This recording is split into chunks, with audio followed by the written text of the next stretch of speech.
पुतळा धर्माचा जनुमूर्तिमान पुतळा भूवरी भासे जना भूवरी दीक्षा देऊनी जो जगतिया दीक्षा देऊनी जो जगतिया बद्धास हो उद्धरी बद्धास हो उद्धरी वदता भागवती कथा वाणी नेवदता भागवती कथा व्यासा प्रति भासला व्यासा प्रति भासला तो हा गुरु श्री जनार्दन असा तो हा गुरु श्री जनार्दन असा पाटांगणी शोभला पाटांगणी शोभ सद्गुरुनाथ महाराज की जय. हरे नमः. सुतोवाच यो वै द्रोण्यस्त विप्लुष्टा नमातु रुदरे मृतः अनुग्रहात भगवत कृष्णस्याद्भुतकर्मणः.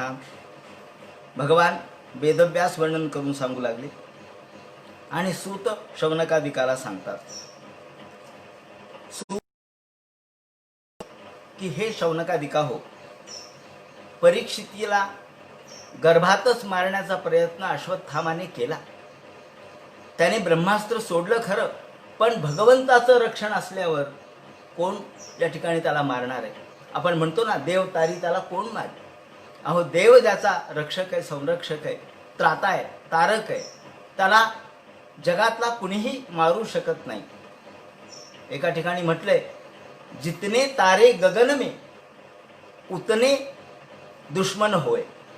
जेवढे आकाशात तारे तेवढे जरी दुश्मन झाले तरी सुद्धा एक कृपा भगवान की बालन बिंगा होय. भगवंताची एक कृपा, रामाची, कृष्णाची, परमेश्वराची, नारायणाची एक कृपा ही सुद्धा सगळ्या शत्रूंना निष्प्रभ करण्यास समर्थ असते. ज्याप्रमाणे सूर्य उगवल्यावर एकही चांदणी दिसत नाही, त्याप्रमाणे भगवंताच्या कृपेचा सूर्य उगवल्यावर आपल्याला एकही शत्रू हा दिसणार नाही, तो नष्ट होईल. इतकी ताकद त्यामध्ये. ज्याप्रमाणे या ब्रह्मास्त्राचं तेज भगवंतांनी कमी केलं, निष्प्रभ केलं आणि याला वाचवलं. ज्याला वाचवण्याची इच्छा असते त्याला भगवान वाचवतो. ज्याला मारण्याची इच्छा असते त्याला कोणत्याही पद्धतीने मारतो. एक साधी ठेच लागली मी याला, काय झालं म्हणजे ठेचच लागली. ठेच लागल्याने माणूस मरतो काय? मरत नाही, पण वेळ आली. अर्थात ज्याचं रक्षण करायचं असतं, ज्याचं रक्षण भगवंताला करायचं असतं, ते म्हणतात भगवंत रक्षण कसा करतो, तर ज्याप्रमाणे एखाद्या धनगर हातामध्ये काठी घेऊन रक्षण करत नाही. एखादा पशुचं रक्षण हातात काठी घेऊन आपण करतो किंवा हातामध्ये एखादा चाबूक घेऊन करतो. पण या ठिकाणी भगवंत हा जो आपलं रक्षण करतो तो केवळ बुद्धियोगन ददाम्यहम, बुद्धी देऊन आपल्या मनाचा पालट करून, आपल्या अंतःकरणाचा पालट करून आपलं रक्षण करतो. म्हणून न रक्षन्ति पशुपालवत असं म्हटलंय. भगवंत हा पशुपालाप्रमाणे आपलं रक्षण करत नाही, तर आपल्या बुद्धीमध्ये काहीतरी प्रेरणा देतो. आणि म्हणून आपण म्हणतो की धियो यो ना प्रचोदयात, या ईश्वराने आमच्या बुद्धीला प्रेरणा द्यावी असं आपण म्हणतो. या ठिकाणी अश्वत्थाम्याच्या ब्रह्मास्त्रापासून परीक्षिताचं रक्षण केलं आणि कोपोत्थितात यस्तु तक्षकात प्राणविप्लवात. परंतु तक्षक सर्पाच्या चावण्यामुळे त्याला मृत्यू आला. असं म्हटल्याबरोबर शौनकांनी प्रश्न उपस्थित केला, महाराज असं कसं काय घडलं हो? म्हणे एवढा मोठा परीक्षित राजा, श्रेष्ठ, पण त्याच्यावरती सर्प चावण्याचा प्रसंग आला कसा? असा कसा शाप त्याला झाला हे आम्हाला सांगा. खरं म्हणजे परीक्षित राजा हा तर एवढा चांगला, त्यांनी कोणाचा द्वेष केला नाही, कोणाचा मत्सर केला नाही. नानुद्वेष्टी कलीम सम्राट. तुम्ही मला कलीची गोष्ट सांगितली, कलीची, की कलीला मारलं नाही, तो शरण आला तर त्याचं रक्षण केलं. सारंग इव सारभूक. हा तर असा आहे की सारंग भुंगा ज्याप्रमाणे सार ग्रहण करतो, भुंगा ज्याप्रमाणे सुगंध तेवढा ग्रहण करतो, मध तेवढा ग्रहण करतो, त्याप्रमाणे बाकीच्या गोष्टीला महत्त्व न देता महत्त्व कोणत्या गोष्टीला त्यांनी दिलं तर या ठिकाणी धर्म कोणता आहे? शरण आलेल्याला न मारणे हा धर्म आहे. म्हणून एवढा श्रेष्ठ दर्जाचा असलेला परीक्षित राजा, ज्याने कलीला सुद्धा मारलं नाही, त्याचा निग्रह केला. निग्रह केला म्हणजे त्याला स्तंभित केलं, त्याला स्थानबद्ध केलं, त्याला जागेवर बांधलं, त्याला अभय दिलं, परंतु त्याची शक्ती मर्यादित केली. आपल्याला सुद्धा आपल्यामधील जे 6 शत्रू आहेत, काम, क्रोध, लोभ, मोह, मद, मत्सर, ते नष्ट करता येत नाही, ते स्तंभित मात्र करता येतात. त्यांची शक्ती मात्र कमी करता येते. त्यांना अशक्त केलं, निशक्त केलं, स्तंभित केलं, जागेवर बांधलं म्हणजे ते काही करू शकत नाही. एका ठिकाणी असं एक उदाहरण देण्यात आलेलं आहे की एक सम्राट राजा होता. हा सम्राट राजा सगळीकडे स्वतःची कीर्ती स्थापन केलेला जगज्जेता, त्याला कुणीही पदाक्रांत करू शकला नाही. पण घटना अशी घडली, अहो सम्राट किती मोठा असला तरी शेरा 1.25 शेरा असतोच ना. एक 100% शक्तीचा असला तर दुसरा त्यापेक्षा डबल शक्तीचा असू शकतो. त्या सम्राटावर दुसऱ्या सम्राटाने आक्रमण केलं आणि आक्रमण केलं, सगळं सैन्य नष्ट झालं. शेवटी या दोघांची गाठ पडली युद्धामध्ये आणि या युद्धामध्ये याला निशस्त्र केलं आणि 5-6 लोक जे सैनिक होते, मोठे योद्धे, त्यांनी याला पकडलं आणि राजाच्या समोर आणलं. महाराज, हा पकडलाय, हा सम्राट तुमच्या समोर उभा केलाय म्हणजे हा जगज्जेता स्वतःला म्हणवत होता, तो आज तुमच्या समोर निशस्त्र अवस्थेमध्ये बांधून आणलं. त्याला बांधून हात पाय बांधले, त्याचा चेहरा काळा ठिक्कर पडलेला, मान खाली. त्याला विचारलं, का रे, तुला काय पाहिजे? तो म्हणाला, महाराज जीवदान द्या. राज्य पाहिजे का? नको म्हणे महाराज, सम्राट होतास तू, तुला मी जीवदान देतो आणि फक्त 5 गावं तुला देतो, तेवढ्या 5 गावात राज्य करायचं. म्हणले महाराज बरं आहे. त्यांनी वर्णन असं केलंय की एखादा सम्राट किती मोठा असला तरी ग्रामीण केव तुष्यती, एक गाव जरी त्याला दिलं तरी तो आनंदित राहतो. का? अहो प्राण वाचला ना, प्राण वाचला आणि आपल्या संसारापुरतं आपल्याला मिळालं, बाद झालं. या ठिकाणी सांगायचं तात्पर्य असं की किती मोठा सम्राट असला तरी, त्याची राज्याची वाढवण्याची इच्छा असली तरी, जर त्याच्या जीवावर प्रसंग आला तर तो आधी जीवाचं रक्षण करतो. आणि ग्रामीण आहे केव तुष्यती, एका गावात आनंदित होतो, बस समाधान मिळालं, म्हणलं सोडलं बरं झालं. जान बची लाखो पाय, आपलं प्राण वाचला, भरपूर काही मिळालं. याप्रमाणे या ठिकाणी कलीचे प्राण वाचले आणि म्हणून कलीचा निग्रह झाला. तो म्हणाला, बस झालं, माझे प्राण वाचले, मला 5 जागा मिळाल्या, 5 बंगले मिळाले, आनंदात आहे. असा हा राजा ज्यांनी कलीला मारलं नाही पण कलीचा निग्रह मात्र केला, असा राजा, याला असं काय झालं की ज्यामुळं याच्या जीवनामध्ये असा प्रसंग आला. मग त्याने सांगायला सुरुवात केली की एकदा घटना अशी घडली की इतर पुराणामध्ये एक संदर्भ असा आहे की हा राजा एकदा असाच निघाला मृग, आणि जाता जाता अनेक लोकांच्याकडून पांडवाच्या कथा तो ऐकत होता. पांडवाच्या गाथा तो ऐकत होता. करता करता एके दिवशी एका ठिकाणी तो गेला, एका झोपडीत गेला आणि एका झोपडीमध्ये गेल्यानंतर एक वृद्ध ग्रस्त 90 वर्षाचा म्हातारा तिथं बसलेला होता. डोळ्यांनी दिसत नाही,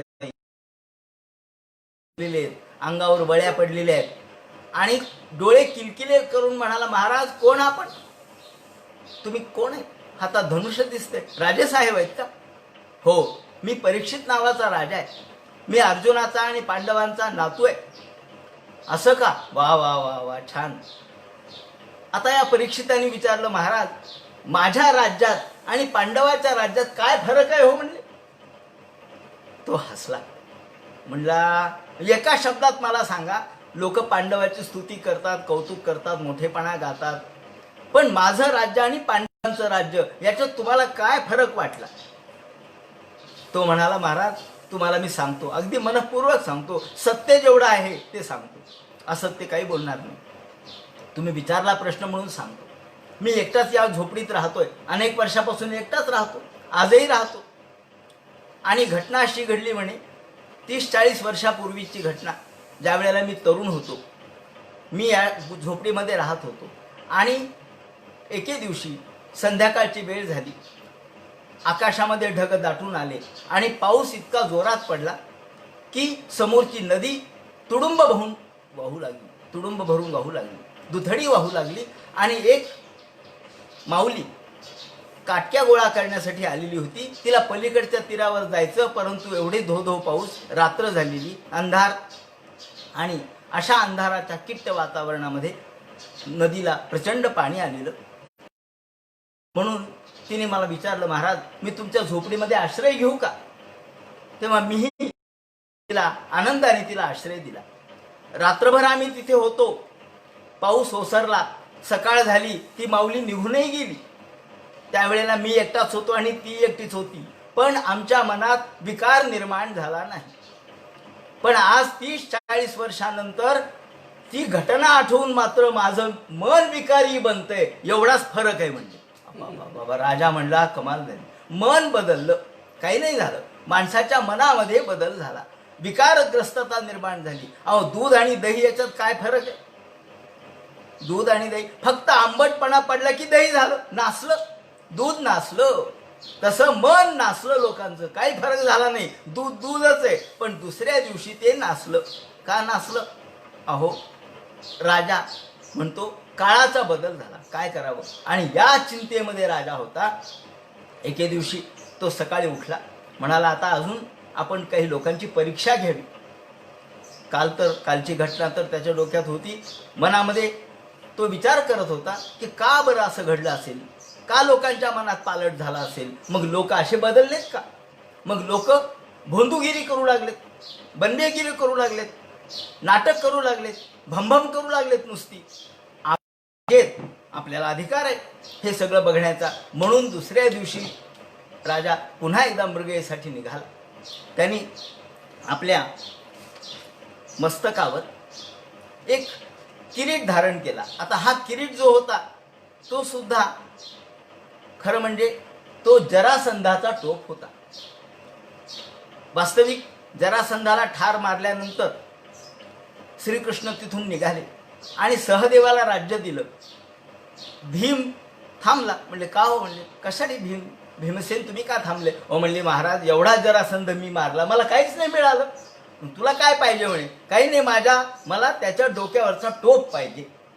त्याचा डोक्यावरचा टोप फार चांगला आहे म्हणले, आणि माझं डोकं आणि त्याचं डोकं सारखं आहे, आम्ही दोघेही समान ताकदीचे होतो, म्हणून तो टोप मला बरोबर बसेल म्हणे, पक्का.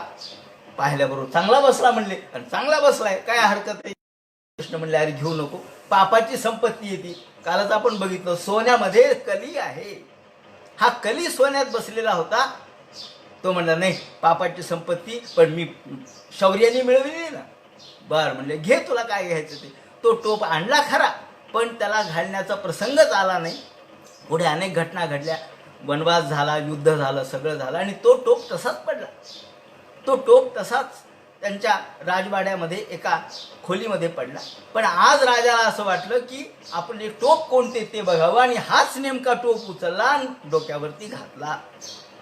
टोप डोक्यावर घातल्याबरोबर मृगयेसाठी म्हणून घोड्यावर बसला आणि निघाला, रथामध्ये बसला आणि निघाला. काही थोडंफार सैन्य सोबत घेतलं होतं, आणि वेगवेगळ्या ठिकाणी फिरत फिरत फिरत फिरत असताना हरणांचा शोध घेत, मृगांचा शोध घेत, फिरत फिरत फिरत हिंडत हिंडत अशा ठिकाणी त्याला हरणं काही सापडले नाही. मृगया करण्यासाठी प्रयत्न केला खरा, पण मृगया काही प्राप्त झाली नाही. पण तहान मात्र एवढी तहान लागली, भूकही लागली. दुपारचे 12-1चा समय झाला असेल, आणि यत्र क्वचन वक्ष्यामि सार्वभौमत्वाज्ञया याप्रमाणे हा विचार करू लागला. या तहान तर लागली, भूकही लागली, काय करावं? कुठे जलाशय दिसत नाही, पाण्याचा कुठेच साठा दिसत नाही, जवळपास काहीच दिसेना, सगळीकडे अरण्यच अरण्य. विचार केला की इथे एक आश्रम दिसतोय. दुरून पाहिलं एक आश्रम. आश्रम शब्दाचा अर्थ जिथं श्रम कमी होतात. अरे म्हणले हा आश्रम आहे, ऋषींचा आश्रम आहे. आश्रमामध्ये आपल्याला निदान काहीतरी पाणी मिळेल, फळ मिळेल, आसन बसायला मिळेल, असा विचार केला. आणि एकदा रुद्रम्य विचरण मृगयांबनी मृगानुगता श्रांत शुद्धित स्त्रुषतो भृशम. तहान लागली आणि भूकही लागली. माणसाला तहान लागली आणि भूक लागली तर माणसाच्या मनावरचं नियंत्रण निघून जात असतं. किती शांत मनुष्य असू द्या, तहान आणि भूक लागू द्या, माणसाच्या मनावरचा विवेक निघून जातो. याप्रमाणे जलाशयमवच क्षाण, जलाशय पाहायला पण दिसला नाही, एक आश्रम दिसल्याबरोबर वाटलं की आपल्याला काहीतरी पाणी मिळेल. म्हणून ददर्श मुनिमासीनम शांतम मीलित लोचनम, आतमध्ये हाक मारली. अहो महाराज, एक ऋषी दिसले. हे ऋषी डोळे झाकलेले आणि अहो ब्रह्मसमाधी लागली होती त्यांना, ते त्यांच्या देहावरच नव्हते, पण त्याने हाक मारली. कुणी आहे का आश्रम? कोणीचा आवाज देईना. म्हणजे कोणीतरी दिसतंय. ऋषींना आवाज दिला, ऋषी काही बोलेनात. विप्रकीर्ण जटाच्छन्नम रौरवेणाजिनेन च, रुरु नावाचा एक हरिण असतं. त्या रुरु नावाच्या हरणाचं अजिन म्हणजे त्याचं जे हे आहे, कातड आहे, ते अंगावर धारण केलेलं होतं. आणि डोळे झाकून बसलेले, शांत, दाढी वाढलेली, पिंगट जटा, विप्रकीर्ण जटा अशा विस्कळीत झालेल्या होत्या आणि शांत डोळे झाकून बसलेला. त्याला वाटलं हा नक्की भोंदू असला पाहिजे. अहो माझ्या राज्यामध्ये जर असे भोंदू लोक मिळाले तर काय उपयोग आहे? नुसतं नाटक करतात. डोळे झाकण्याचं नाटक केलं, ध्यानाचं नाटक केलं म्हणजे काय ध्यान होत असतं का? त्याला तर तहान लागली. अहो म्हणले काय कमाल आहे, आश्रम कशासाठी असतो? आश्रमामध्ये माणसाला पाणी मिळावं, माणसाला फळ मिळावं, बसायला निदान आसन मिळावं. तृणानी भूमी रुदकम, त्याने वर्णन केलंय की तृण म्हणजे या ठिकाणी बसायला आसन, तृणाचं आसन का असेना मिळावं, किंवा उदकम पाणी तरी मिळावं, भूमी बसायला जागा मिळावी, बादच्या चतुर्थीच सुनृताम निदान गोड वाणी तरी मिळावी. या या या महाराज असं तरी कुणी म्हणावं. अहो याही म्हणणं, कुणी बसा म्हणणं, कुणी पाणी देणं, असा कुठे आश्रम असतो का? बात चतुर्थीच सुंदरताम एतान्यपि सताम गेहे नोच्चियन्ते कदाचन. घरामध्ये आश्रमामध्ये ह्या 4 गोष्टी मिळाल्या पाहिजे. निदान बसायला आसन, जागा, त्याप्रमाणे उदक म्हणजे पाणी, आणि हे नसलं तरी गोड शब्द. आज तोही राहिला नाही. कशाला आले, काय काम आहे, दारातूनच विचारतात, काही काम नाही, मग जा. निदान गोड बोलावं माणसाला. याला पाहिलं आश्रमात कोणाचा आवाज नाही आणि ऋषी तर बसलेले. आवाज दिला, शेवटी चिडला, राग आला. माणसाला राग त्याहीमुळे येतो. तहान लागली, भूक लागली म्हणजे नियंत्रण सुटतं आणि काय करावं म्हणे, काहीच कोणी बोलायला तयार नाही. मला एवढं तहान लागले, मी राजा आहे, माझी जर ही अवस्था तर बाकीच्यांची काय असेल. म्हणून रागाच्या भरामध्ये त्या ठिकाणी धनुष्याच्या टोकानी एक नाग पडलेला होता मेलेला, तो घेतला आणि यांच्या गळ्यामध्ये टाकला आणि तिथून निघून गेला. मृषा समाधी, मृषा समाधी खोटी असं वाटलं त्याला आणि या खोटी समाधी धारण केली, खोटे डोळे झाकले, नाटक करतोय असं समजून अशा गैरसमजुतीने त्यांच्या गळ्यामध्ये नाग टाकला आणि तिथून निघून गेला. तस्य पुत्रोति तेजस्वी विहरण बालकोर्भकैः. हा शमिक नावाचा ऋषी, ज्याला अंगिरस असंही नाव आहे. अंगिरस, अंगिराचा पुत्र म्हणून अंगिरस किंवा त्यांच्या वंशातला म्हणून अंगिरस, आणि शमिक हे त्यांचं नाव. या शमिक ऋषीच्या गळ्यामध्ये हा सर्प टाकला, मृत सर्प टाकला, निघून गेला. तो निघून गेला. इकडे काही मुलं खेळत होती नदीच्या तिथे. कौशिकी नावाची नदी होती, त्या कौशिकी नावाच्या नदीच्या तीरावरती खेळत होते. त्यातल्या काही मुलाला तहान लागली म्हणून ते मुलं पळत पळत पळत आले आणि पाहता क्षणी तिथूनच ओरडायला सुरुवात केली. अरे, त्यांचा पुत्र शृंगी नावाचा, तोही त्या मुलांच्या सोबत खेळत होता. अरे शृंगे, अरे शृंगे.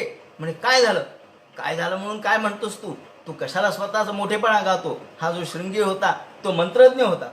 तो मुलांना म्हणायचा, माझ्या मंत्रामध्ये फार ताकद आहे, मी हे मंत्र शिकलो, मी ते मंत्र शिकलो, मी याचं पुरस्चरण केलं. मग मुलं म्हणले, काय तुझ्या मंत्राचा उपयोग आहे, काय झालं म्हणे. अरे तुझ्या बापाच्या गळ्यामध्ये कुणीतरी मेलेला साप टाकला. कुणी टाकला, कुणी टाकला माहीत नाही, पण राजा आल्यासारखं वाटलं बाबा. कुणीतरी आलं होतं आणि कुणीतरी गेलं. राजा आला असावा असं वाटतं. अहो अधर्मा पालानाम पित्वा बलिभुजामिव. आणि मग मात्र हा शृंगी चिडला. लहानच होता, बालकच होता, पण त्या बालकाला आपल्या वडिलांच्या गळ्यामध्ये हा मृत सर्प टाकल्याचा राग आला आणि तो म्हणतो, अहो अधर्मा पाला नाम. अहो राजाने खरं म्हणजे धर्माचं पालन केलं पाहिजे, पण आज राजाच जर अधर्मी निघाला तर पी नाम बलिभुजामिव. ज्याप्रमाणे आपण पुरोडाश हा अर्पण करतो तो अग्नीमध्ये, म्हणजे अग्नीचं हवन, त्या पुरोडाशाचं म्हणजे भाताचं हवन अग्नीमध्ये करावं लागतं. पण हा पुरोडाश जर कावळ्याने खाल्ला तर काय होईल? आज अशी परिस्थिती आहे म्हणले की हे सगळे अधर्मी लोक राज्य भोगतायत, सुख भोगतायत, आणि आमच्यासारखी ऋषी मुनी तपस्वी तपश्चर्या करतायत तर आमची परीक्षा घेऊ लागले. आणि त्यामुळं द्वारपालो निरूपिता, हे काही बरं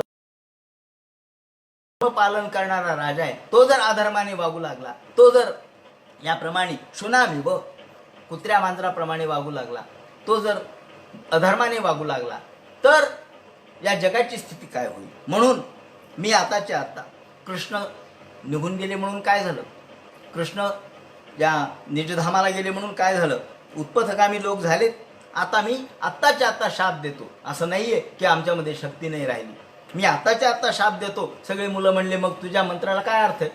दे म्हणे शाप, दे शाप. असं म्हणल्यावर बाकीच्या पोरांनी उचकविलं आणि यांनी कौशिक्याप उपस्पृश वाग्वज्रम सससर्जह. तिथेच अजून तो बापाकडे गेलाही नाही, तिथंच हातामध्ये पाणी घेतलं त्या कौशिकी नदीचं आणि सांगितलं की ज्या कोणी माझ्या बापाच्या गळ्यामध्ये हा मृत सर्प टाकला असेल, तो राजा जरी असला तरी त्याचा आजच्या 7व्या दिवशी मृत्यू होईल, त्याला तक्षक सर्प चावून त्याचा मृत्यू होईल. आणि पाणी सोडलं. पाणी सोडल्याबरोबर वाघ वज्रम, हे वाघ नव्हतं, ही वाणी नव्हती, हे वज्र होतं, वाघरूपी वज्र होतं. वाणीच होती पण ही वाणी वज्रासारखी कठोर, जीव घेणारी वाणी. इतिम लंघित मर्यादम तक्षकम सप्तमे हनी. ज्यांनी हे मर्यादा उल्लंघली आहे, अधर्म केलाय, तर त्याचा आजच्या 7व्या दिवशी तक्षक सर्पचा मृत्यू होईल. असं म्हटल्याबरोबर दक्षतिस्म कुलांगारम चतुर्मी तद्रुहम, असं म्हणून सगळेजण धावत धावत धावत झोपडीत आले, आश्रमात आले. आणि तो तर एकदम ओरडला. शृंगी आपल्या वडिलांना बाबा बाबा बाबा म्हणून त्यांनी आपल्या बापाच्या गळ्याला गच्च मिठी मारली. त्याची मिठी पाहिल्याबरोबर, त्याचा स्पर्श झाल्याबरोबर त्याने हळूच डोळे उघडले. काय झालं रे, म्हणजे काय झालं ओरडायला?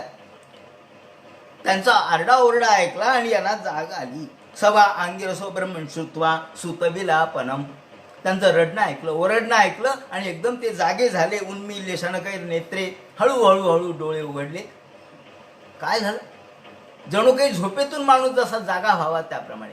आणि समाधीची अवस्था त्यांनी हीच वर्णन केली आहे. सुषुप्तीची जी अवस्था आहे म्हणजे गाढ झोप, अर्थात गाढ झोपेमध्ये अज्ञान अवस्था असते.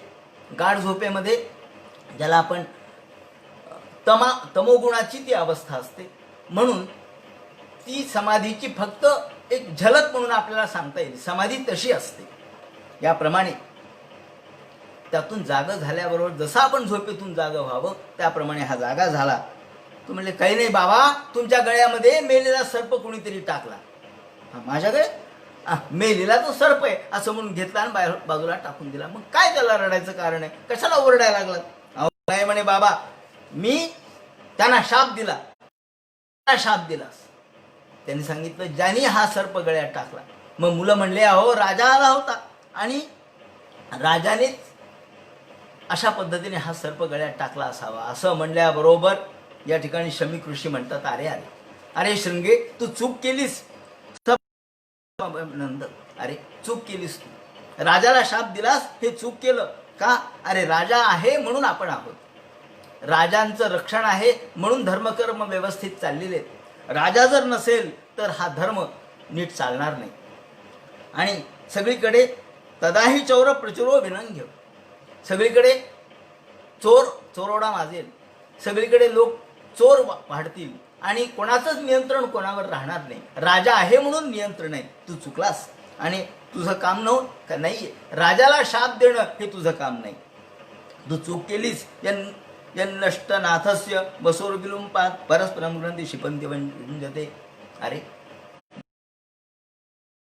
आप राजाला दिला तर राजा तर नष्ट होईलच, पण प्रजा ही दाही दिशेने फिरेल, निर्णायकी अवस्था होईल.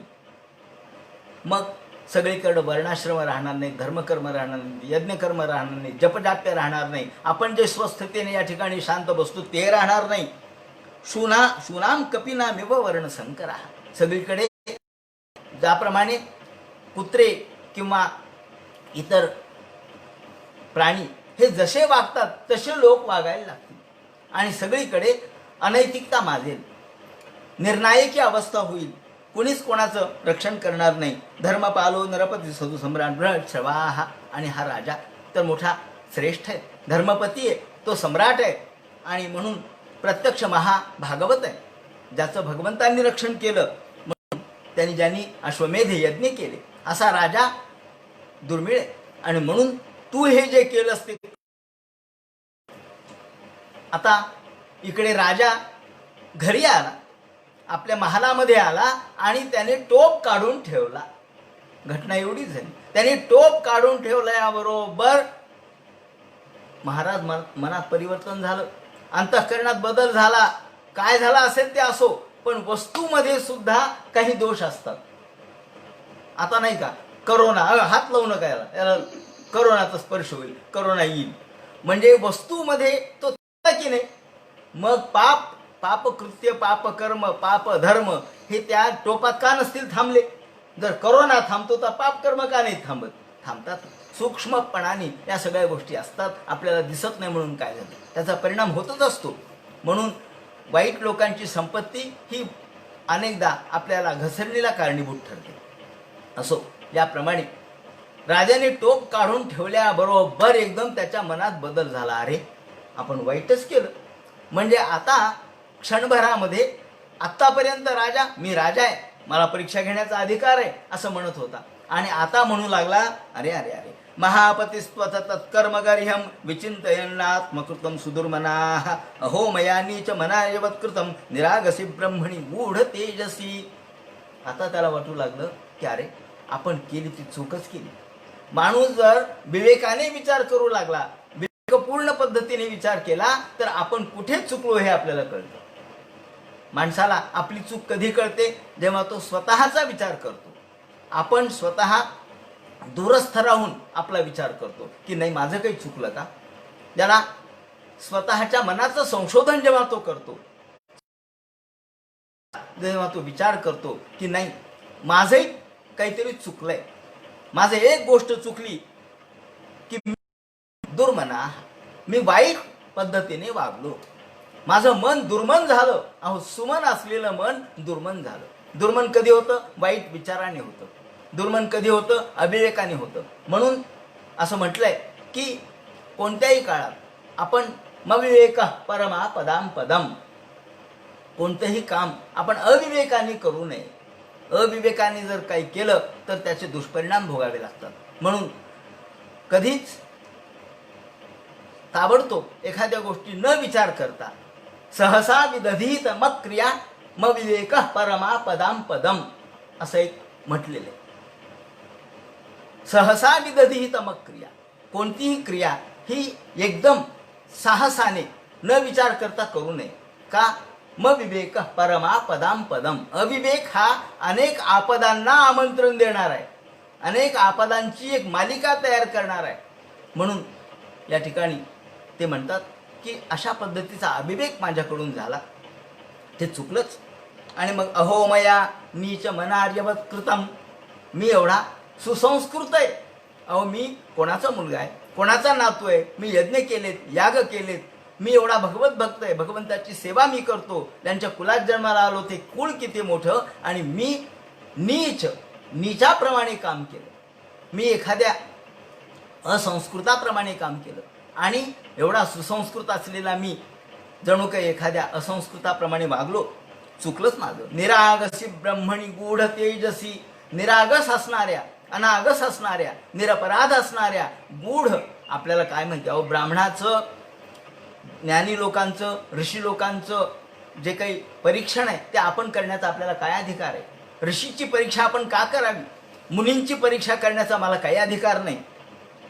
वास्तविक आज त्याला वाटू लागलं की मी चूक केली. गूढ तेजसी. अहो, काही लोक गूढ तेजाचे आहेत. काही लोकांचं तेज दिसून येत नाही. काही लोकांची तपस्विता लक्षात सारखेच वाटतात. ज्ञानी आणि वेडा सारखाच दिसतो दिसायला. परमज्ञानी जे असतात ते वेड्याप्रमाणे दिसतात. पण वेडा आणि ज्ञानी याच्यात फरक आहे ना. ज्ञानी ज्ञानवंत आहे आणि वेडा निर्बुद्ध आहे. पण दिसायला दोघे सारखे दिसतात. आपल्याकडे नव्हतं का भुजंग्या? अगदी निर्वस्त्र विवस्त्र हिंडायचा, परंतु तो त्याला लोक भुजंग्या म्हणायचे. पण तो पराकोटीला पोहोचलेला. गजानन महाराजांच्या सारखे शेगावचे गजानन महाराज हे दिसायला आपल्याला सामान्यासारखे वेड्यासारखे दिसतात, पण त्यांच्यामध्ये असलेलं तेज काही अलौकिक आहे. त्या अलौकिक तेजाचा साक्षात्कार आजही लोकांना होतो. म्हणून ब्रह्मणी गूढ तेजसी हे श्रेष्ठ दर्जाचे ऋषी महात्मे यांच्या गूढ तेजाची आपल्याला कल्पना आली नाही. वास्तविक मला कुणीतरी शिक्षा करायला पाहिजे. आता त्याला वाटू लागलं, पश्चात्ताप झाला बरं का. पश्चात्तापेन शुद्धती. माणूस त्याला पश्चात्ताप वाटू लागला. काय? अरे पण मला शिक्षा कोण करणार? माझ्याकडून चूक झाली, ठीक आहे, प्रजेकडून चूक झाली तर माझ्या समोर येईल आणि मी त्याला दंड देतो. मला कोण दंड देणार? मला शिक्षा देण्याचा अधिकार कोणाचा आहे? ध्रुवम तत्वमी कृतदेव हेलनाथ. अरे चूक केली मी, देवानी मला शिक्षा दिली पाहिजे. माझ्या कर्माचं मला प्रायश्चित्त मिळालंच पाहिजे. म्हणजे इतकी नीतिमत्ता होती की मी दुष्कर्म केलं तर मला त्याचं प्रायश्चित्त मिळालंच पाहिजे. मी जर वाईट वागलो तर मला त्याची शिक्षा मिळाली पाहिजे. पण या ऋषींच्या शापाने माझं कुळ दहन झालं तरी चालेल, परंतु मला शिक्षा मिळाली पाहिजे. आता त्या काळातली जी रचना होती, पद्धती होती, ती मुद्दाम या ठिकाणी सांगतो की ज्या वेळेला हा राजदंड धारण करण्यात येत असतो, एक नियमावली पद्धती, की ज्या वेळेला राज्याभिषेक होतो त्यावेळेला जे राजपुरोहित असतात, राजगुरू, ते काय करतात? त्या राजाच्या हातामध्ये दंड देतात. त्याला राज्याभिषेक झाला, कशाचं प्रतीक आहे? हा दंड नीतीचं प्रतीक आहे. हा दंड तुम्हाला अधर्माने कुणी वागणार असेल तर त्याला शिक्षा देण्याचा अधिकार राजाला आहे. म्हणजे हा दंड कार्यकारी जो अधिकार आहे तो राजाचा. न्यायदंड आहे. जसा न्यायदंड आजही आपण वापरतो अनेक ठिकाणी, लोकसभेत, विधानसभेत हे दंड असतो ना. लोक दंडच घेऊन पळवितात. दंड घेऊन पळाले म्हणे. हो, दंड काय आहे? हा दंड म्हणजे एक प्रतीक आहे. कशाचं? न्यायव्यवस्थेचं.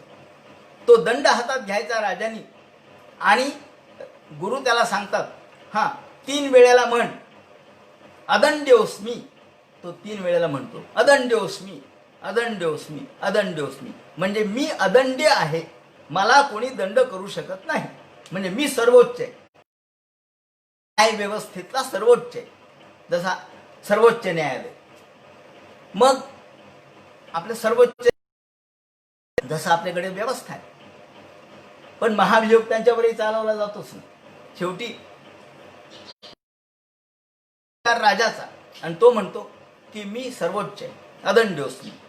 आणि मग नंतर राजपुरोहित तिथे येतात, गुरु तिथे येतात आणि गुरु म्हणतात धर्मदंड्योसी, धर्मदंड्योसी, धर्मदंड्योसी. तू जरी म्हणत असलास हा राजदंड घेऊन की मी अदंड्य आहे, मी कोणालाही दंड करू शकतो आणि कुणी मला दंड करू शकत नाही, तर मग ते सांगतात नाही, धर्मदंड्योसी, धर्म तुला दंड करू शकतो. धर्म सर्वोच्च आहे, तू सर्वोच्च नाहीयेस. हा तुझा दंड तू हातात धारण केला समाजासाठी, पण तू जर चुकलास तर धर्म तुला दंड करील. आणि म्हणून त्या काळातली जर नगररचना पाहिली तर सगळ्यात उंच शिखर हे मंदिरांचे होते. मंदिरांच्या पेक्षा उंच माड्या नव्हत्या बरं का. असे 25-25, 30-30 मजली इमारती नव्हत्या. सगळ्यात उंच शिखर मंदिरांचे, गोपुर मंदिरांचे, त्याच्यावर झेंडा. आणि बाकीच्या सगळे जे घर आहेत किंवा नगरामधले जे काही वाडे धोडे आहेत, राजगृह आहेत, ते सगळे खालच्या बाजूला. त्यांचं उंची कमी का? सूचित असं केलेलं आहे की मंदिर म्हणजे धर्म हा श्रेष्ठ आहे आणि धर्माने सगळ्या जगाचं धारणा होते. धर्म हा लोकांना न्याय प्रियता शिकवतो, म्हणून धर्मश्रेष्ठ. या ठिकाणचा मुद्दा असा की धर्मदंड्योसी हा मुद्दा राजाच्या डोक्यात आला की मला कोण दंड करू शकतो, तर धर्म मला दंड करू शकतो. आणि मग या माझ्या चुकीचं प्रायश्चित्त मला धर्माने द्यावं, मला देवाने द्यावं. आणि मग अद्यैव राज्यम बलमृद्ध कोशम प्रकोपित ब्रह्मकुलानलो ये. आत्ताच्या आत्ता माझं सगळं राज्य नष्ट व्हावं, माझं सगळं कोश नष्ट व्हावा, माझं सगळं कुळ नष्ट व्हावं. मला ऋषींच्या शापाने मी दग्ध झालो तरी चालेल, पण मला दंड मिळाला पाहिजे. सचिंतयन नित्थ मथा शृणोद्यथा म्हणून सुतोक्तो नृतीर्थक्षकाख्या. आणि घरामध्ये महालामध्ये नुसत्या फेऱ्या मारत फिरत होता. काय व्हावं, माझ्याकडून चुकलं, मला दंड मिळाला पाहिजे, प्रायश्चित्त मिळालं पाहिजे, मी चुकलो, मी विनाकारण त्यांची परीक्षा घेतली, माझा काय अधिकार आहे त्यांचा, असं मनामध्ये चाललेलं. आणि हे सगळं मनातलं द्वैत, मनातला सगळ्या विचारांचा घोंगावता वादळ हे चालू असतानाच एकदम इकडे घटना अशी घडली की ऋषींनी विचारलं, राजाला माहित आहे का तुम्ही दिलेला शाप? शमिकाने विचारलं. नाही म्हणे, राजाला माहित नाही, राजा निघून गेला होता, जा म्हणे.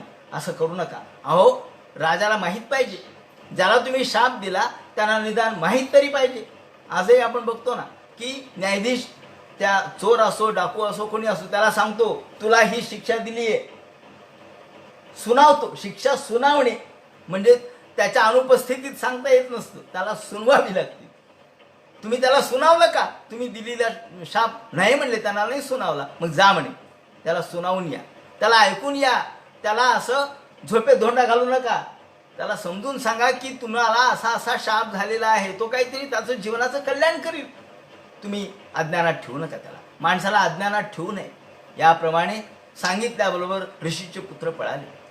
त्यांचे मित्र हे गेले आणि दरबारामध्ये गेले, राजगृहाच्या तिथे गेले आणि दारातूनच सांगितलं, राजेसाहेब आम्ही शमिकाच्या आश्रमातून आलोत आणि तुम्हाला आजच्या 7व्या दिवशी तक्षक सर्प चावून मृत्यू येणार आहे, एवढं सांगितलं आणि तिथून पळाले.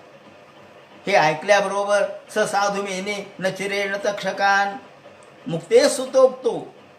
त्याने ऐकलं, सुतोक्तो या मुलांच्या तोंडून हे वाक्य ऐकलं. निवृत्ती तक्षकाख्या, निवृत्ती म्हणजे मृत्यू, तक्षकाख्या, तक्षक नावाच्या सर्प चावून तुम्ही मरणार आजच्या 7व्या दिवशी. स साधू मेने न चिरेण तक्षका. हे ऐकल्याबरोबर एकदम मनात बदल झाला. बस बरं झालं म्हणे, मला आनंद झाला, मला शिक्षा मिळाली, माझ्या कृतीची शिक्षा मला मिळाली. अथो विहाय ममुंच लोकम.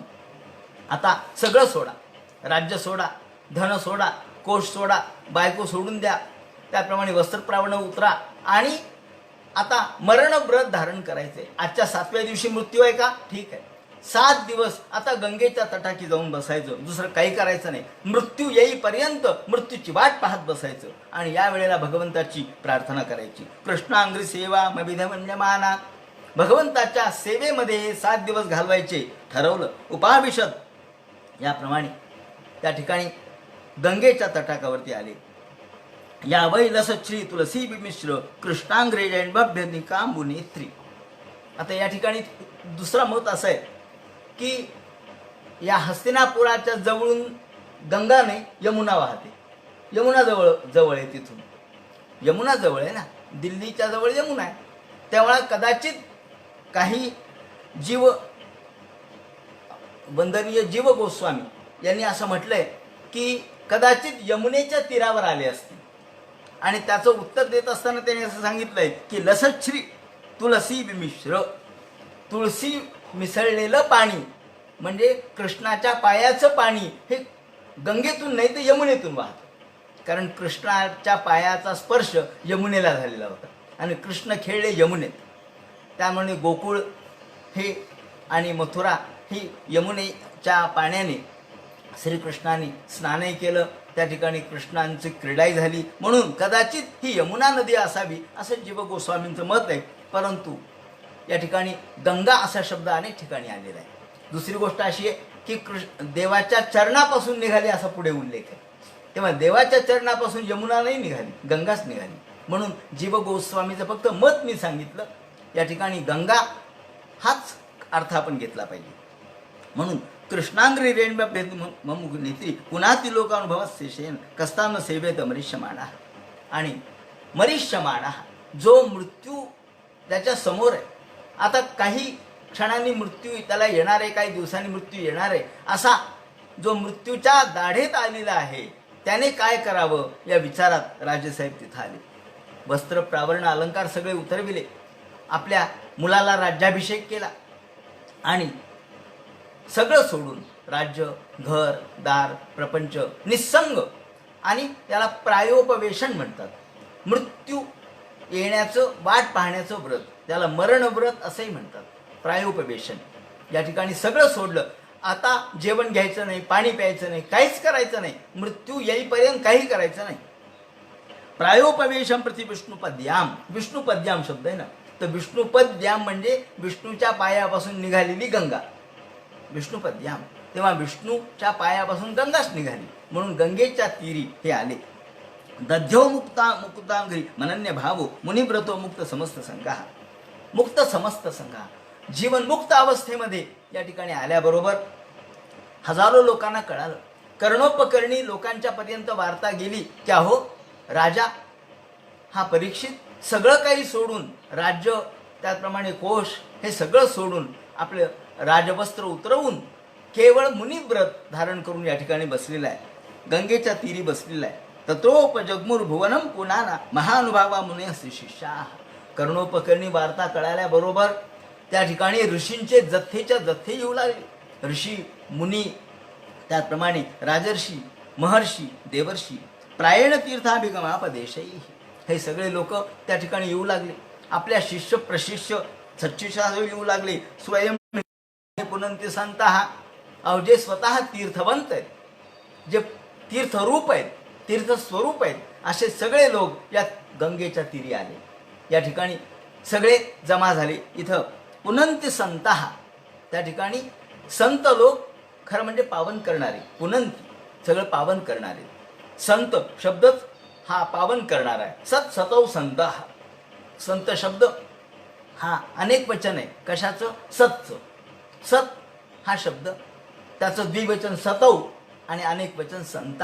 सत सतौ संत, जे सत्यवादी त्यांना संत म्हणायचं. म्हणून संत कोण? सन हा मूळ शब्द बघितला, धातू, तो सन हा धातू आहे. सन म्हणजे अस्तित्व. हे सन म्हणजे अस्तित्व. कशाचं अस्तित्व? तर सत्याचं अस्तित्व. अस्तित्वामध्ये फक्त सत्य राहतं, बाकी असत्य गोष्ट अस्तित्वात राहू शकत नाही, ती येते आणि जाते. आगमापायी नित्या ताम स्थितिष्ठ स्वभारत. आगमापायी येते आणि जाते, पण सत्य गोष्ट कायम राहते. माठ निर्माण होतो आणि फुटतो, पण माती शिल्लक राहते. माती ही सत्य आहे, मृत्तिका ही सत्य आहे. माठ निर्माण होईल आणि नष्टही होईल, त्याचा प्रागभाव असेल आणि प्रत्येक भाव असेल, परंतु माती मात्र कायमस्वरूपी अस्तित्वात आहे. उदाहरण म्हणून सांगितलं. वास्तविक माती शेवटी नाही राहत, पण एक उदाहरण म्हणून सांगितलं. याप्रमाणे स्वयंही तीर्थानी पुनंती संत, हे संत स्वतः तीर्थाला पवित्र करणारे, तीर्थाला पावन करणारे हे संत तीर्थयात्रेच्या निमित्ताने गंगेच्या तीरावरती आले. अत्रि वसिष्ठ कोण कोण आले याचं वर्णन केलंय. अत्रि आले, वसिष्ठ आले, च्यवन आले,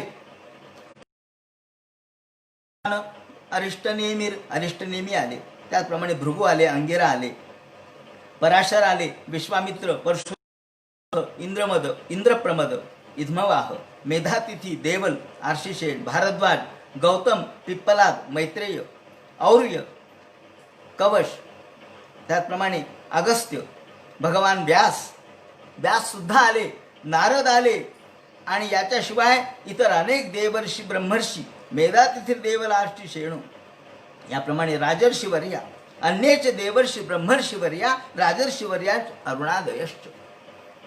याशिवाय व्यासाप्रमाणे धौम्य आले, बाकीचे लोक आले, प्रत्यक्ष परशुराम आले, आणि इतर भारद्वाज आले, त्याचप्रमाणे मेधातिथी आले, आणि अनेक ऋषी, महर्षी, राजर्षी, देवर्षी हे सगळे तिथं उपस्थित झाले आणि सर्वांनी त्यांना नमस्कार केला. नारदादिक सगळे उपस्थित झाले, तुंबरू आले, आणि हे सगळे पाहिल्याबरोबर राजाने सगळ्यांना नमस्कार केला. बाबा बाबा बाबा, माझा आज किती महत्भाग्य. अहो, एकेका ऋषीची भेट घ्यायची झाली तर माणसाला आयुष्य खर्च करावे लागतात. एका ऋषीच्या भेटीसाठी आपलं आयुष्य पणाला लावावं लागतं. इथे तर सगळे ऋषी, महर्षी, देवर्षी, ब्रह्मर्षी, ब्रह्मीभूत झालेले, ब्रह्मानंदामध्ये तल्लीन असलेले हे सगळे या ठिकाणी आले. एक एक जण म्हणजे खरोखर प्रत्यक्ष ईश्वराच्या रूपाप्रमाणेच आहेत. मोठमोठे राजर्षी आहेत, देवर्षी आहेत, वैपायन व्यास आहेत, नारद आहेत. अहो, या सर्वांना मी प्रणाम करतो. कृत प्रणाम स्वकीर्चितम यात विज्ञापयामास विविक्त चेता. हात जोडले सर्वांना. इथूनच सर्वांना नमस्कार. सगळं गंगा तटात गच्च भरला. सगळीकडे बघावं तिथं शिष्य प्रशिष्य घेऊन ऋषीवर्य आलेले.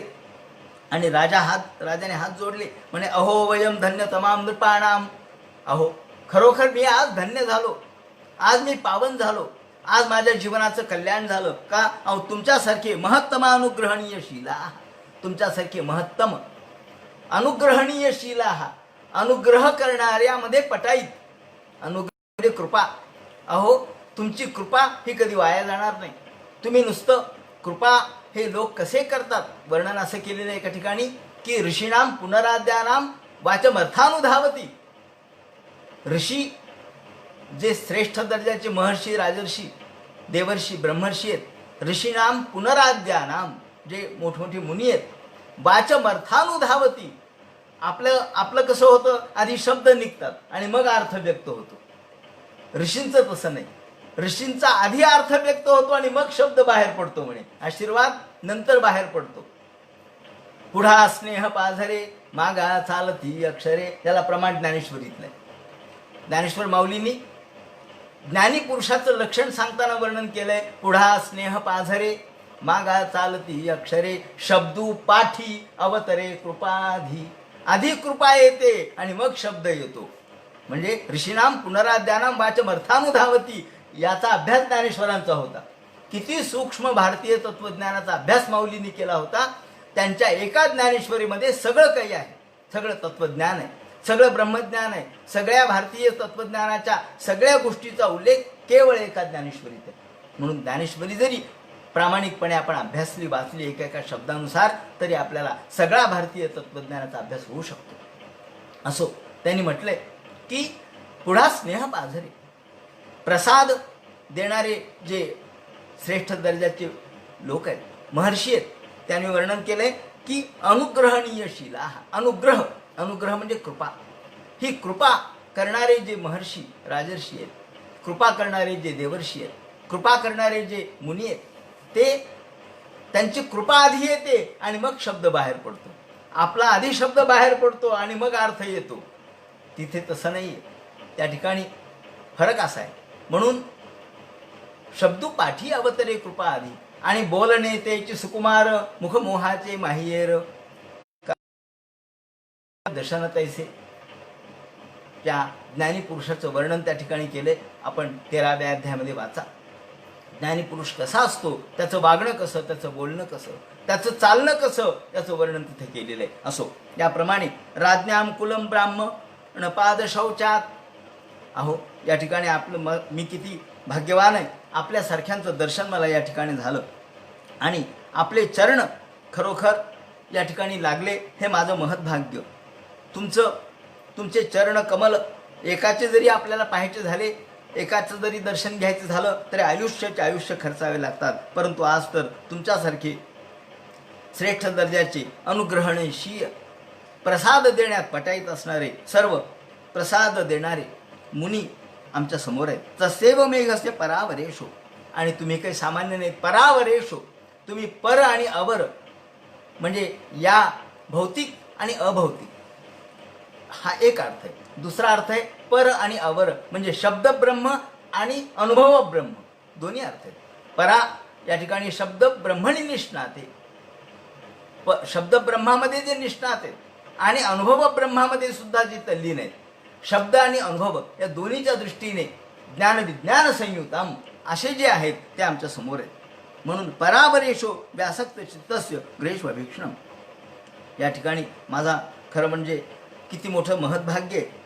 आपण सगळे या ठिकाणी उपस्थित झालात. निर्वेद मूलो दिशापरूपो यत्र प्रसवतो भयमाशु धत्ते. आणि मग मला भीतीचं काय कारण आहे? गंगेच्या तीरावर आपल्यासारखे अनुग्रह करणारे उपस्थित झाल्यावर मला जरी शाप झाला तरी मला काही वाटणार नाही. आत्ताच्या आत्ता जरी ऋषीच्या शापाप्रमाणे तक्षक उत्पन्न झाला आणि माझ्या समोर आला तरी मला भीतीचं कारण नाही, कारण तुम्ही या ठिकाणी मला अभय देण्यासाठी उपस्थित आहात. तेव्हा मला अशा कशाची भीती आहे? मला कशाची भीती नाही. द्विजोपसृष्ट कुहकस्तक्षको वा दशतबलम गायत विष्णू गाथा. विष्णूच्या भगवंताच्या गाथा गायनामध्ये तल्लीन तुम्ही आणि मी जर झालो तर मला कशाची भीती नाही. म्हणून प्राचीन मूलेश कुशेषु धरा उदंगमुखो दक्षिण कुला असते. मग राजाने दृढ निश्चय केला. याला धैर्य म्हणतात. हा दृढ निश्चय म्हणजे धैर्य.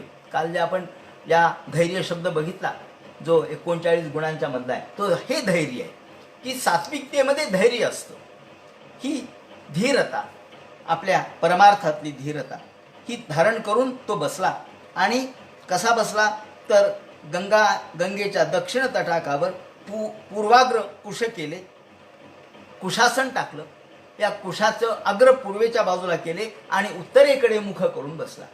पूर्वेकडे अग्र करून मुख करून गंगेच्या दक्षिण तटाकावरती तो बसला. आणि याप्रमाणे आपलं सगळं राज्य तर जन्मेजयाला सोपवलेलंच होतं. याप्रमाणे एवं च तस्मिन् नरदेव देवे प्रायोपविष्टे दिविदेव संघाः.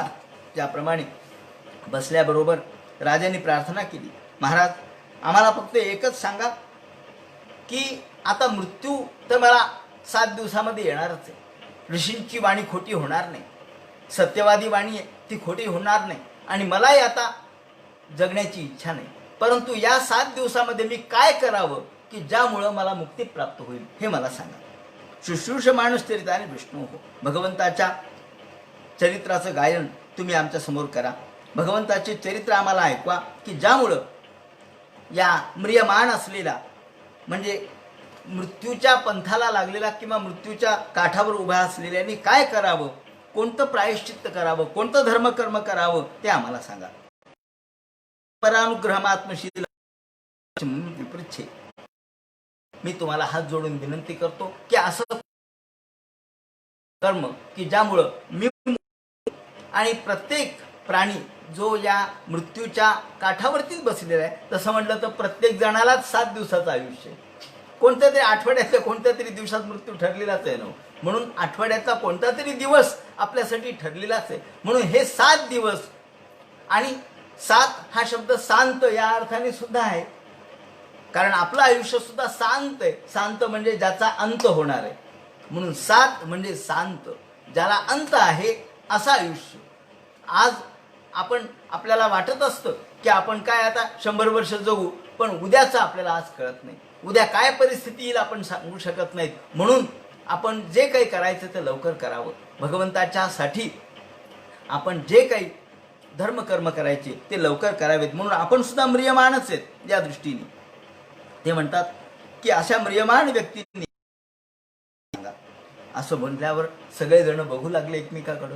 आता व्यासही होते, नारदही होते, सगळं श्रेष्ठ ज्येष्ठ लोक होते. प्रत्येकजण बघू लागले की याला उपदेश. एवढ्यात तत्रा भवत भगवान व्यासपुत्रो यदृच्छया गामटनोनपेक्षा. तेवढ्यात आकाशमार्गाने शुकाचार्यांची स्वारी आली. व्यासपुत्रो, व्यासांचे पुत्र असलेले शुकाचार्य, परमयोगी, परमज्ञानी, वैराग्यशील, जे जन्मतःच ज्यांनी विषय मारून जन्माला आले, विषय जिणोनी जन्मले शुकाधिक दादुले, जे विषय मारून जन्माला आले असे शुकाचार्य. आणि गामटमानोनपेक्षा, जे सहज काहीही अपेक्षे रहित निरपेक्ष अशा पद्धतीने हिंडत असत, फिरत असत. काहीही अपेक्षा नाही, केवळ ज्याप्रमाणे आकाशात सूर्य जसा लोककल्याणासाठी फिरतो त्याप्रमाणे स्वेच्छेने सहज इच्छा झाली म्हणून यादृच्छिक पद्धतीने यदृच्छेने या ठिकाणी आले. तत्रा भवत भगवान व्यासपुत्रो यदृच्छया गामट मानोनपेक्षा अलक्षलिंगो निजलाभतुष्टो. त्यांचं वर्णन केलंय. अलक्षलिंगो, जे कसे आहेत हे कळत नाही, ज्यांचं स्वरूप कळत नाही, अलक्ष्य. अलक्ष्य म्हणजे ज्यांचं स्वरूप कसं आहे याचं कोणालाही थांगपत्ता लागत नाही.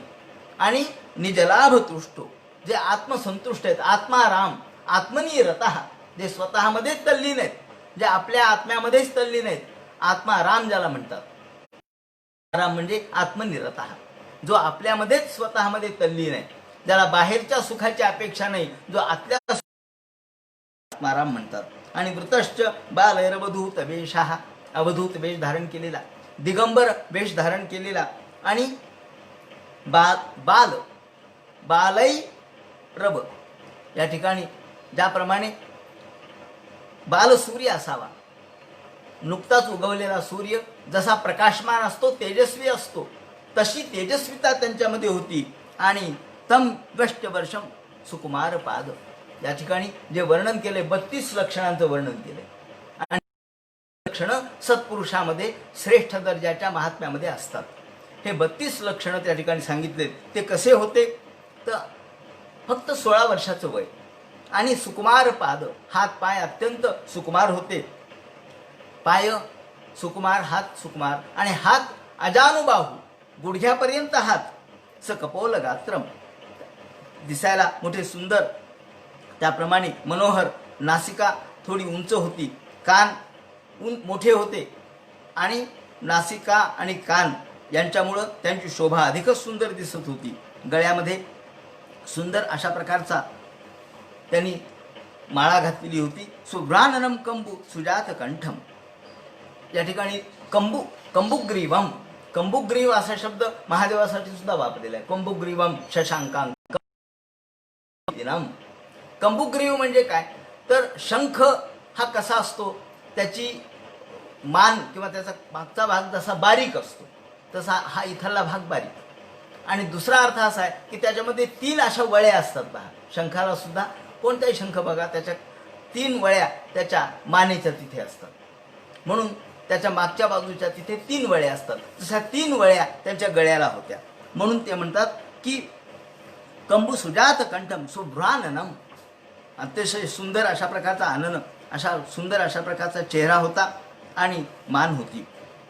त्या 3 वळी त्याला होत्या, आणि हात अगदी गुडघ्यापर्यंत. आजानुबाहू, आजानुबाहू हे लक्षण नेहमी अवतारी माणसाचं असतं. त्याप्रमाणे आवर्त नाभी, नाभी 3 आवर्त असलेली, वळी वल्गूदरंच, नाभी सखोल आणि 3 वळी असलेलं नाभी जर असेल तर ती सुद्धा एक श्रेष्ठ दर्जाच्या महात्म्याचंच लक्षण मानलेलं आहे. आवर्त नाभीम वळी वल्गूदरंच दिगंबरम वक्त्र विकीर्ण केशम, केश विकीर्ण, केशपाश डोक्यावरचे होते, न बांधलेले होते, त्यामुळे ते विस्कटलेले होते. आणि अशा श्यामम, सावळ्या रंगाची मूर्ती आकाशमार्गातून येत असताना सर्वांनी पाहिली. श्यामम सदापीच वयोंग लक्ष्म्या श्रीणाम मनोद्यम रुचिरस्मितेन, पाहिल्याबरोबर ज्यांच्याकडे पाहतच राहावं, अतिशय मनोरम मनोहर अशा प्रकारची त्यांचं चर्या, मनोरम अशा प्रकारचं त्यांचं शरीर, खरं म्हणजे श्रेष्ठ दर्जाचं ज्ञान त्यांच्याजवळ असल्यामुळं ज्ञानाची काही प्रभा त्यांच्या चेहऱ्यावर पडलेली होती, चेहऱ्यावर दिसत होती, आणि सर्वांना आनंद वाटावा, सर्वांचं मन आकर्षित व्हावं अशा प्रकारचं रुचिरस्मितेनं, स्मित हास्य करत करत आकाशातून फिरत अत्युत्थान असते मुनया, आणि पाहिल्याबरोबर त्यांच्या मागे, अर्थात बायका पोरं, लहान लहान पोरं, अज्ञानी लोक त्यांच्या मागे लागलेले होते, कारण दिगंबर सगळ्यांनी पाहिल्याबरोबर सगळे एवढे मोठे लोक गंगा जमा झालेले सगळे उठून उभे राहिले, उत्थान दिलं, अभ्युत्थान दिलं, या या या या बाबा, फार मोठे महात्मे आले. शुकाचार्य आले म्हणजे बस, अहो शुकाचार्य यांच्यासारखा अधिकार कोणाचा. सगळे उभे राहिले, मोठं आसन त्यांना दिलं. प्रत्युत्तास्ते ती मुनय स्वासनेभ्य तल्लक्षणज्ञ अपि गूढवर्चसम, गूढ ज्ञान असलेलं, ज्ञान सामर्थ्य तपश्चर्या सगळ्यामध्ये श्रेष्ठ होते. आणि तिथे आगताय, त्या ठिकाणी परीक्षिताच्या तिथे आले. आल्याबरोबर परीक्षितही उभा राहिले, त्याने हात जोडले, शिरसा जहार, मस्तक खाली वाकवलं, नमस्कार केला, आणि सगळ्या ऋषींनी मुनींनी त्यांना अभ्युत्थान दिलं. याप्रमाणे परीक्षिती आता पाहिल्याबरोबर सगळ्यांनी हात जोडलेले होते, परीक्षितीने हात जोडलेले होते. त्यांना आसन बसायला दिलं, उच्चासनावर ते बसले आणि मग परीक्षितीने हात जोडले. म्हणाले, महाराज कृपया तिथिरूपेण भवद्तीर्थ का कृताः. आज मी धन्य झालो. तुमच्यासारखे महात्मे आज या ठिकाणी आले. कृपया तिथिरूपेण, अतिथी म्हणून तुम्ही आलात. अतिथी म्हणजे कोणत्या प्रकारची तिथी नाही. आज आपण कोणालाही अतिथी म्हणतो. समजा पत्र पाठवून एखाद्याला बोलावलं, भाषण ठेवलं, या अतिथींचं भाषण. ते अतिथी कसे आहेत? ते अभ्यागत आहेत. विशेषतः बोलावलंय म्हणून अभ्यागत. खरं म्हणजे ते अभ्यागत आहेत, ते असतात. तिथी नसताना जो येतो अनियोजित तो अतिथी, आणि नियोजितपणाने जो येतो तो अभ्यागत. पण आपण सरळ अतिथी म्हणतो. कृपया अतिथी रूपेण, आज आपण न बोलावता आलात. अतिथी, तुम्हाला बोलावलं नाही, पूर्वी सूचना नाही, पण तुम्ही आलात. आणि भवद्भिर तीर्थका कृताः, तीर्थका कृताः, तुम्ही आम्हाला पवित्र केलं. तुमचं येणं हेच आमच्यासाठी पावित्र्य. तुमचं येणंच आमच्यासाठी पवित्र झालं, पवित्रतम झालं. तीर्थका कृताः, कारण तुमचं येणं म्हणजे सामान्य. गंगा जिथे वाहिली, गंगेचं पाणी लागलं तर माणूस पवित्रच होतो. गंगेकडे जायची गरज नाही, गंगाच आली तुमच्या द्वारात. याप्रमाणे येशाम संस्मरणात पुंसाम सद्य शुद्धंती वैग्रहा, तुम्ही सगळ्यांना शुद्ध करणारे, पवित्र आहेत. पवित्राणांचे पवित्र, सगळ्या पवित्रांच्या मध्ये पवित्र. मंगलानांचे मंगलम, सगळ्या मंगलांच्या मध्ये मंगल आहात. सर्वांना पवित्र करणार आहात. आणि तुमच्या नुसत्या सन्निधानाने, तुमच्या नुसत्या येण्याने आम्ही पवित्र झालो. सद्यो नश्यंती वै पुंसाम विष्णोरी बसुरे तराह. याप्रमाणे या ठिकाणी मी तुम्हाला नमस्कार करतो. अपि मे भगवान प्रीत कृष्ण पांडुसुत प्रिया. आणि त्यांनी हात जोडले आणि एक प्रश्न विचारला. महाराज, मी नमस्कार करतो. नितराम म्रियमाणानाम संसिद्धिस्य वनीयसा. फक्त माझ्या मनात एक प्रश्न आहे, त्या प्रश्नाचं आपण उत्तर द्या. आता पृच्छामि संसिद्धी, मी तुम्हाला प्रश्न उपस्थित करतो की नितराम म्रियमाणानाम, माणूस जर म्रियमान असेल, मरायला टेकला असेल, त्याचा मृत्यू त्याच्या समोर दिसत असेल, तर त्यांनी काय करावं तेवढं आम्हाला सांगा. माणसाला म्रियमान अवस्थेमध्ये काय करणं उचित आहे एवढं मला सांगा. नितराम म्रियमाणानाम संसिद्धस्य वनीयसाः. आता पृच्छामि संसिद्धिं योगिनां परमं गुरुम. हे शुकाचार्य म्हणजे सामान्य नव्हते. स गोदोहन मात्रेण, केवळ गोदोहन मात्र थांबणारे. गोदोहन मात्र म्हणजे काय?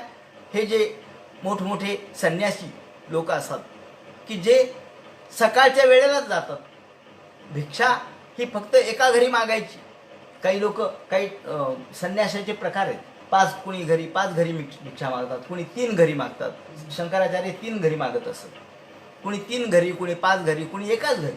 आणि भिक्षा म्हणजे काय? सकाळी जायचं आणि दूध म्हणजे गाईचं धार काढायच्या वेळेला जायचं आणि धार काढेपर्यंत थांबायचं.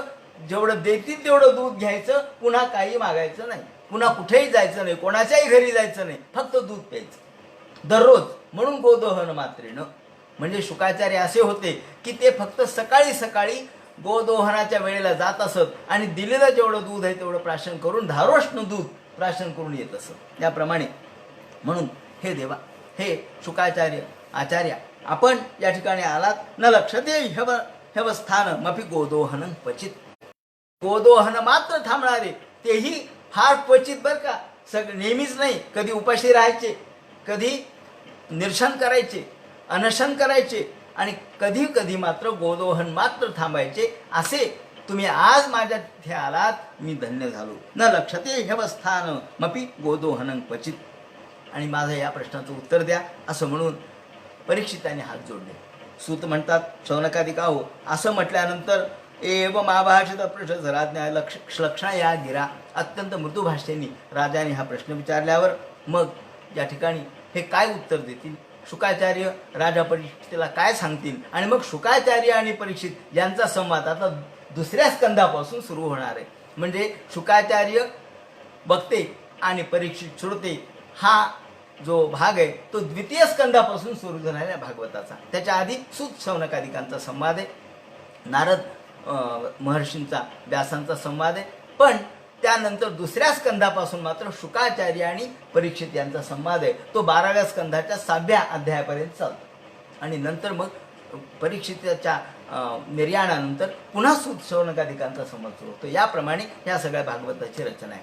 तो सगळा शुकाचार्य आता काय परीक्षितीला सांगतील तो भाग उद्या सांगण्यात येईल. हरे नमः पुंडली कवरते हर विठ्ठल सीताकांत स्मरण जय जय राम पार्वतीपते हर हर महादेव श्रीमज्जनार्दन गुरुमूर्तये नमः. हरे